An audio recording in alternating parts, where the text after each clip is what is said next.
Eh, ketika kita itu sudah mulai muncul sifat rakus, itu awal kerungkatan yang sebenarnya. Orang itu akan merungkat serungkat-rungkatnya. Kalau dia sudah mulai serakah, beneran. Dermawan di saat punya maupun di saat tidak punya. Karena kalau dermawan kebanyakan di saat punya. Rasulullah di saat tidak punya pun menjadi orang yang paling dermawan. Bagaimana kisahnya Rasulullah ketika tidak punya apa-apa dan didatangi oleh orang yang meminta-minta, beliau menyuruh untuk beli belanja kebutuhannya atas nama beliau. Fa idza ja'ani say'un qadaitu, bahasa beliau, nanti kalau saya punya saya lunasi. Itu bentuk kedermawanannya Rasulullah. Meskipun tidak punya apa-apa tapi disuruh belanja kebutuhannya, nanti diklaimkan atas nama Rasulullah Shallallahu Alaihi Wasallam. Ini model dermawan yang bagaimana sampai gitu sampai. Hayhata fahal mithlu hadal karam. Nah, selanjutnya kata penulis, fahal mithlu hadal karam wal jud. Fahal maka apakah ada Fahal maka apakah ada mithlu hadal karam, yang mirip atau yang serupa kedermawanan ini, wal jud, sama gitu. Apakah ada kedermawanan model begini, karamun wajud gitu. Fahal mithlu hadal karami wal jud karamun wajud. Apakah ada yang persis atau model kedermawanan yang model begini tuh masa ada gitu. Tidak punya sekalipun masih dermawan. Saya membayangkan begini Ustaz ya. Bagaimana bisa orang yang tidak punya apa-apa masih bisa dermawan? Karena mungkin sudah kecintaannya dermawan, kecintaannya berbagi Ustaz ya. Orang kalau sudah suka dan cinta pada sesuatu itu, dia dalam kondisi kepepet pun masih bisa melakukan, kan gitu tadi. Orang suka main bola meskipun kakinya luka, main bola aja tetap. Kenapa? Karena suka. Dalam konteks ini Rasulullah itu kesukaannya berderma, memberi, kemudian berbagi. Dalam kondisi tidak punya, selalu punya cara untuk memberi, kan gitu tadi. Kan di luar ini saja, di luar Nurul. Tidak habis fikri. Bagaimana bisa memberi tidak punya apa-apa tapi dengan cara begitu? Sudah antum belanja aja di mana? Nanti atas nama saya, nanti klaimkan aja. Orang umum. Ini model bagaimana ya? Itu begitu maksudnya. Fahal mithlu hadal karam wal jud karamun wajud. Gitu. Terjemahan gampangnya gitu. Nanti kalau saya mana yang berkata itu, apakah ada seperti kedermawanan ini, karamun wajud, sebuah kedermawanan dan kelomanan. Am hal mislu hadzal i'rad, am hal mislu hadzal i'rad, atau apakah ada mislu hadzal i'rad, berpaling yang seperti ini. Berpaling itu tak nengok gitu. Al-irad itu tidak mau berpaling dari dunia maksudnya. Wazzahadah, dan kezuhudan. Ada tidak model orang yang sampai begini tidak tertariknya gitu. Tidak terpesonanya dengan gemerlap dunia itu. Fahal mislu hadzal i'rad wazzahadah. Apakah ada yang sampai segitunya, sampai dunia itu dibuat menangis melihat kita itu yang tidak tertarik sama sekali, mungkin nangis dunia itu. Kan dunia itu semakin bangga kalau manusia itu mengejar-ngejarnya. Dunia itu semakin bangga, bahagia ketika manusia semakin mati-matian mengejarnya. Dan ketika kita semakin menjauh dan al-iqrad tidak tertarik gitu saja. Al-iqrad itu tidak tertarik, berpaling gitu. Tidak noleh pun tidak gitu saja.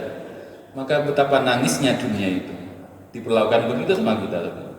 Dan ini Rasulullah begitu. Tidak ada harganya gitu. Dunia itu di mata Rasulullah. Mungkin gitu.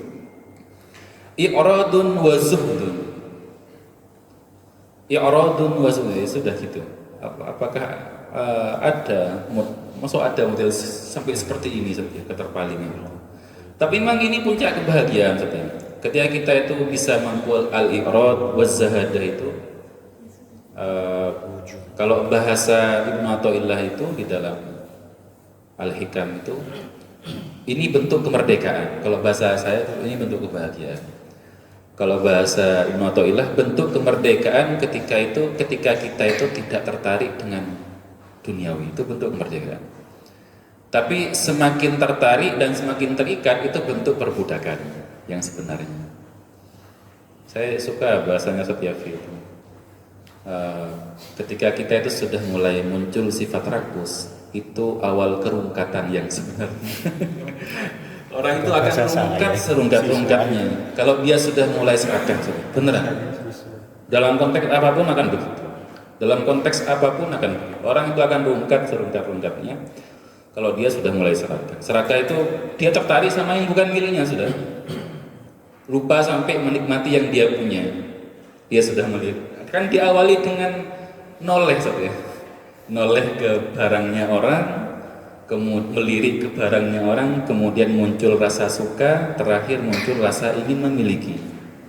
Disitulah muncul tamak yang sebenarnya dan awal kerungkatan yang sebenarnya.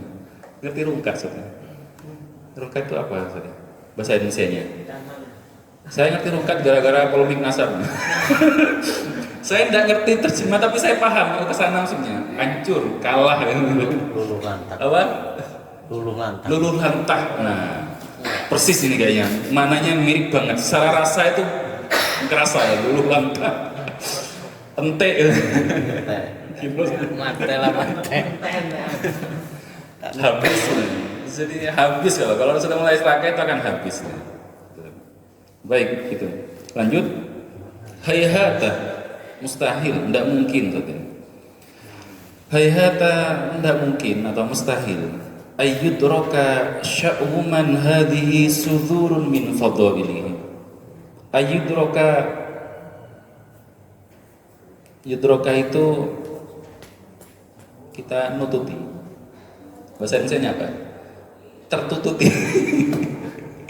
Apa tadi? Saya ngejar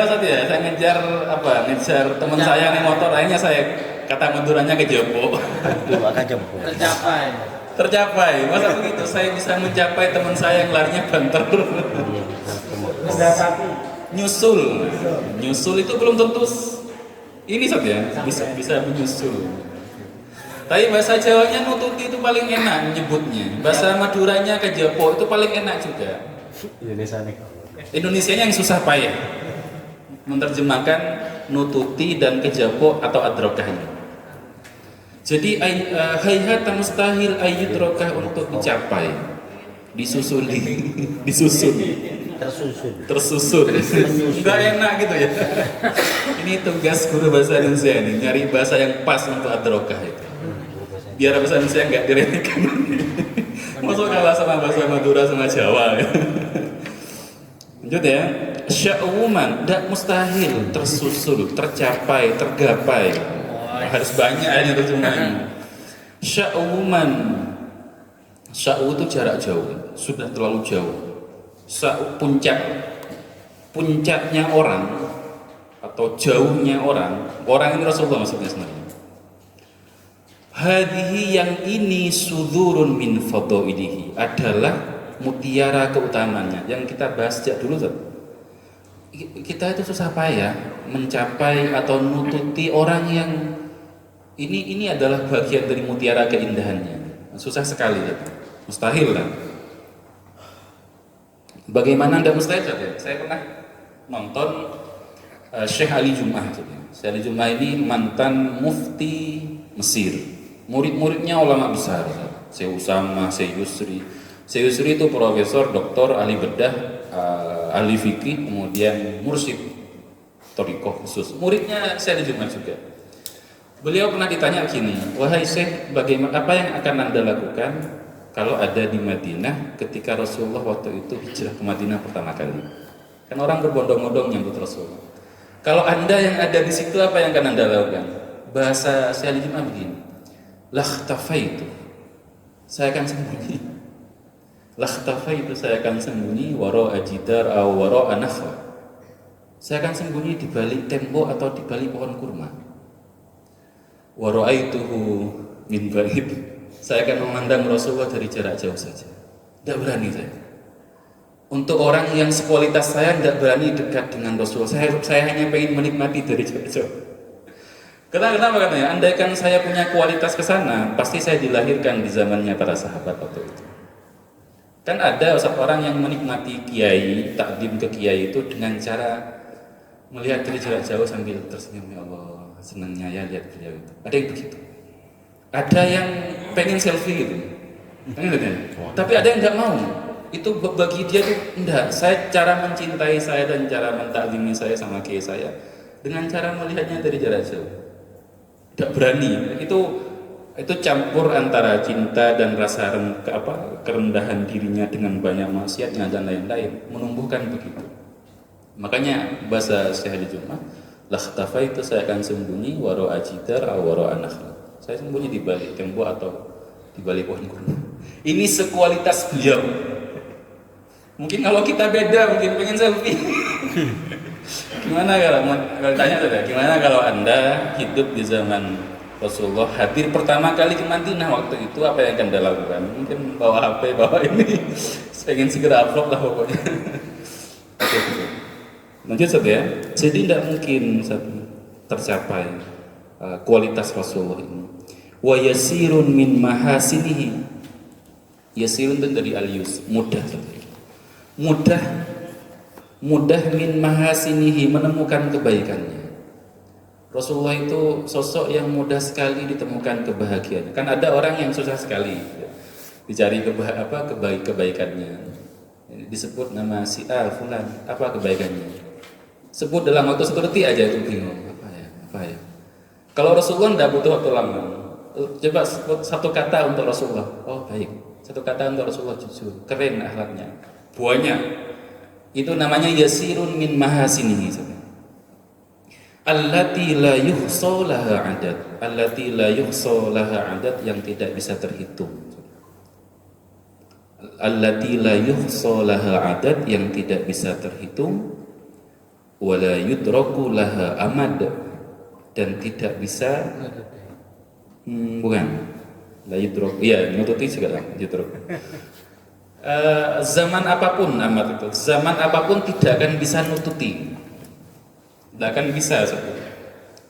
Semakin ke belakang kan, kalau belajar sirahnya Ibnu Khaldun saja, Muqaddimah Ibnu Khaldun, teori sejarah kalau katanya Ibnu Khaldun itu semakin ke belakang semakin downgrade.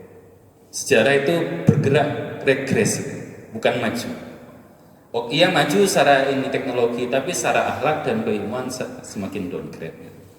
Sehingga susah mencapai kualitas Rasulullah semakin kesini, semakin apalagi dengan era medsos begitu. Kemudian lam takmul fi wairihi, tidak sempurna, lam takmul tidak bisa sempurna fi wairihi, di selain Rasulullah.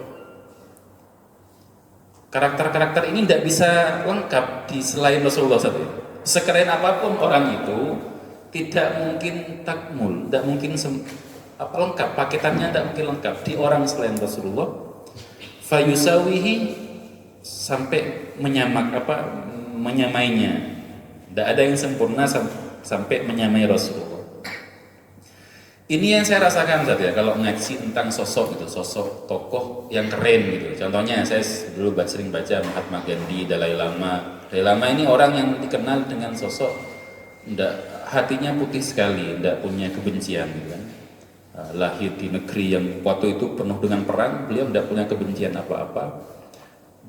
Beliau dicerminkan sosok yang hatinya putih sekali. Ketika saya baca itu, saya selalu meyakini, ini hanya secuil dari keputihannya Rasulullah, secuil dari beningnya hatinya Rasulullah. Ini secuil saja. Saya meyakini banget Rasulullah jauh lebih dari itu. Sehingga kalau ketemu dengan orang yang keren sekali, yang saya kagum tapi saya selalu punya keyakinan, oh iya ini masih secuil, padahal saya sudah kagum begini. Loh gimana Rasulullah? Oh ini masih umatnya Rasulullah yang hanya secuil dari sifatnya Rasulullah yang beliau tiru. itu sudah bikin saya kagum, apalagi Rasulullahnya langsung. Itu yang dimaksud dengan lam takmul fi wairihi fayusawi. Wala kadzdzaba biha diddun yunawihi. Wala kadzdzaba dan tidak mendustai. Wala kadzdzaba dan tidak mendustai biha dengan sifat-sifat Rasulullah itu, keindahannya itu. Diddun yunawihi, lawan yang memusuhinya. Diddun yunawihi, yunawi itu yu'adi, lawan yang memusuhi beliau. Jadi meskipun musuh beliau mengakui keindahan akhlak Rasulullah, musuhnya beliau itu yakin dan percaya bahwa Rasulullah itu keren akhlaknya. Hanya saja ajarannya tidak saya suka. Itu aja. Ajarannya bertentangan dengan ajaran nenek moyangnya. Musuh-musuh Rasulullah itu yakin bahwa Rasulullah itu orang yang jujur, orang yang amanah. Itu contohnya ketika diskusi antara Raja Romawi, Raja Kisra ketika dengan orang Quraisy nanya tentang Rasulullah. Menurutmu Rasulullah bagaimana? Ini orang Quraisy, orang yang ajarannya diacak-acak oleh Rasulullah, kita petik ya. Seharusnya marah kan? Biasanya orang marah dan memusuhi itu biasanya penilaiannya tidak objektif biasanya. Orang kalau musuhan misalkan si A musuhan sama B, konflik lah. Lalu si A diminta komentar tentang sifatnya si B, banyak buruknya pasti, jarang objektif. Tapi orang Quraisy tidak bisa subjektif ketika menjelaskan tentang Rasul, tidak bisa, tetap objektif. Akhirnya orang ini bilang, apakah Rasulullah orang jujur? Iya, jujur orangnya ini. Tidak pernah tercatat orangnya bohong, tidak ada. Ini kata orang Quraisy ya. Orang Quraisy yang tidak senang sama ajarannya Rasulullah, susah dicari kelemahannya gitu. Makanya saya bilang kalau ketemu sama orang yang keren sekali saya terpesona gitu. Ini hanya bagian kecil dari karakternya Rasulullah. Secuil saja, setetes mungkin bahkan. Gimana kalau kita membayangkan Rasulullah langsung? Kita lanjut, walaqad jahada, dan sungguh berupaya keras walaqad jahada, dan sungguh berupaya keras kullu munafikin, semua orang munafik, seluruh orang munafik, wa mu'anidin, dan orang yang menentang, membangkang, melanggar Islam, wa kullu zindiq, dan orang-orang yang zindiq, wa mulhid, dan orang-orang yang ateis. Orang-orang munafik, orang-orang yang membangkang dengan ajaran Islam, orang yang zindiq, orang yang mulhid, orang ateis, itu berusaha keras, jahadah mati-matian, ayyuzriya alaihi, menghinakan Rasulullah. Orang munafik, orang kafir, non muslim itu berusaha keras merendahkan dan menghinakan Rasulullah fi qaulin wa fi'lin, dalam ucapan dan perbuatan. Au yadhfara, atau dzafara itu ini beruntung. Man sabara dzafar, siapa yang sabar dia akan beruntung. Maksudnya orang-orang ini, musuh-musuh itu selain berusaha keras juga yadhfar, berusaha mencari keberuntungan. Oh, kamu beruntung ya dapat itu saja. Kebetulan ya, mencoba peruntungan. Oh, nyoba-nyoba lah kayak orang ini. Barangkali saya dapat. Mencoba mencari keberuntungan bihafwatin, dengan ketergelinciran, zallah. Nyari di sisi mana Rasulullah tergelincir. Kan manusia kan ada tergelincirnya. Sebaik-baiknya orang itu ada waktunya tergelincir salam aja. Normal itu. Rasulullah itu dicari ketergelincirannya, nyoba keberuntungan, barangkali ada gitu. Fijitin au haslin, fijitin baik yang serius, sungguh-sungguh, au haslin atau bercanda, santai-santai. Falam yajid ilaihi, mereka tidak nemu. Falam yajid ilaihi sabilan, mereka tidak nemu celah, tidak nemu jalan. Mereka tidak nemu celah, wa qad jahada juhda, padahal sudah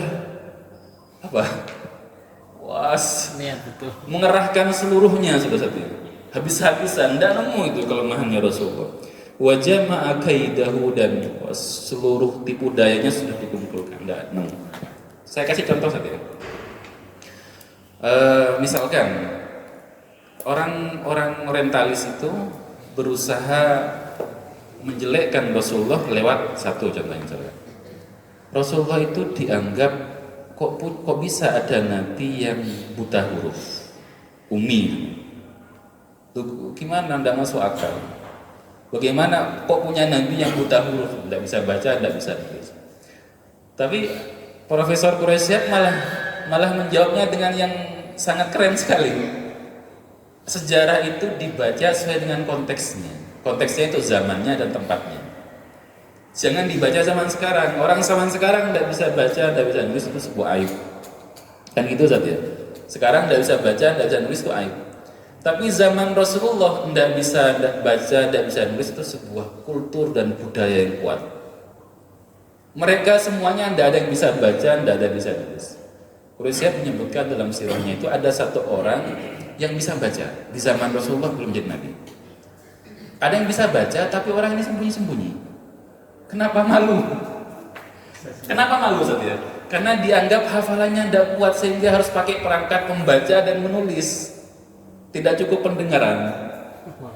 Orang jahiliyah itu pakai kekuatan pendengaran, audio visual. Anak kecil itu saja, kalau belum bisa ngaji, kayak Musa yang juara hafid cilik dulu itu, kan usia 5 tahun atau 4 tahun itu hafal Quran. Itu belum pasti bisa baca Quran. Kalau kok bisa hafal? Diperdengarkan, audio visual. Nah, orang-orang jahiliyah itu kekuatannya adalah hafalan. Kalau ada orang yang bisa membaca, dia disembunyikan potensi itu. Kenapa? Dianggap jadi tidak nemu celah untuk nyari cacatnya Rasulullah, tidak ada. Kesalahan orang sejarawan modern yang tidak punya ilmu itu membaca sejarah Rasulullah lewat sejarah konteks sekarang, tidak nyambung kayaknya. Contoh yang lain misalkan Rasulullah nikah dengan Sayyidah Aisyah itu usia berapa? Sayyidah Aisyah, putrinya Abu Bakar As-Siddiq. Usia berapa menurut jenengan? 5. Hampir 60. Kok lama kok tahu ya? Aisyahnya usia berapa? 6 tahun. 6 tahun. Ada yang lain? 9. Ada yang lain? 12, Pak. 12. 6 tahun tuh kelas berapa? 6 tahun. Salah? Setengah lah. Kelas 2. Kalau 9 tahun? SD 9 tahun.